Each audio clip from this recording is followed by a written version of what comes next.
Hello' everyone, আজি মই এখন বইল থালি বনাবলৈ লৈছোঁ আৰু ইয়াতে অমিতা পিটিকা আৰু মগু দালি বইল আছে। আৰু এতিয়া মই কেৰাহীটোত পানী অলপ দি ল'লোঁ আৰু ইয়াতে মগু দালিখিনি বইল হ'বলৈ দিম আৰু ইয়াতে হালধি নিমখ জোখমতে দি ল'লোঁ। এতিয়া পিঁয়াজো দি ল'লোঁ।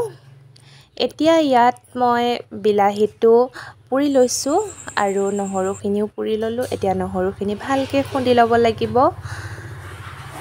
আৰু বিলাহীটো খুন্দি ল'ব লাগিব।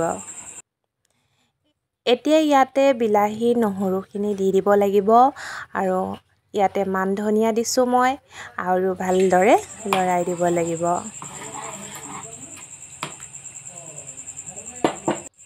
আৰু এতিয়া দালিখিনি হৈ গ'ল। এতিয়া মই ভাতটো বহাই দিম। ভাতটো মই আজি কেৰাহীতে বনাইছোঁ। প্ৰায়ে কেৰাহীতে বনাওঁ ভাত।